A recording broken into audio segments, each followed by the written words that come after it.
Hey tu na hen sai nen far park mora kan na thlang chu hei kham ve khani to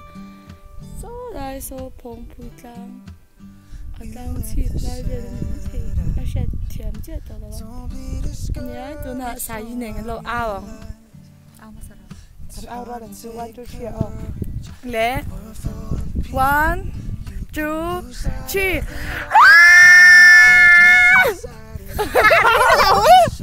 Irina 1 2 3 Cần áo thiếm rồi. Cần ô thế đó là tụi công chia nên số thêm đó tụi cần áo thế đó đâu. Tụi này hiện far park cần phòng mấy cái công hi cần hai video sẽ cái hi nó mẹ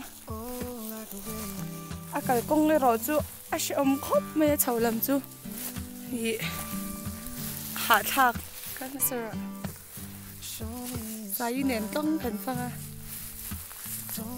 lúc lên thao đủ khóc mấy thì nó ổn chân tiền là sao ấy mẹ khu lại tiền con anh nhìn về cái cả hình nghị cái ông na cho anh làm thế chứ nha thì cái ông na lệ lắm bằng ra lệ lắm bằng ạ bộ khen thì tiếng anh đều thấu khen là lâu mà sẽ tụi nó cái hi ở sao lại bể chỗ nhá khen công hi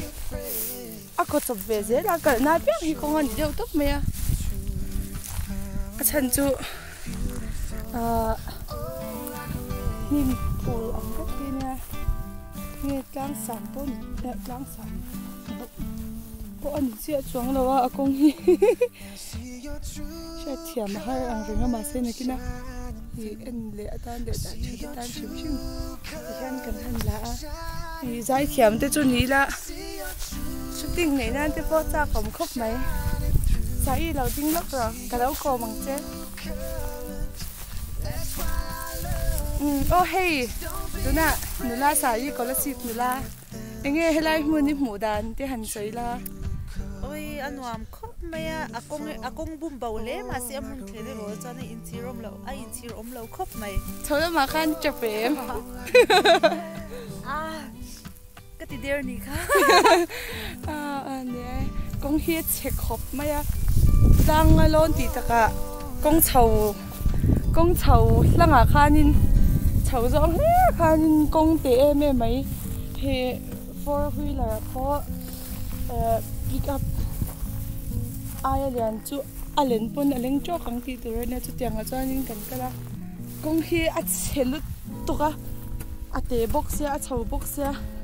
a bum bo box công chia kan han kal tak tak chu sai po mi tu luang rồi rồi chập chu kan ti chi chang lawa ma se ni ma se chập chu kan ti lo ma se nu ka ula ni mi tu hi lo luang ve top mai ni kan kut le ke zong hi kham veka ma se kong cheviao ma se mun khen chuan I akong chia khat chu kan sherang lo anuam amuna hen ha dam thak em phul hi he han te de se hi to ka mut nan te cha kama asang ang renga ke ni ang chu kan pil kan san zong ang chen vel vek hi nim hi ne kan pil deu ti tia tuna hen kan na kong ni lawa chang kan le don ni khi lam pang po khi lam ni ka ti hen azau em me hetia en ta pa hian na hmun kalin azau kan han kal le ze nge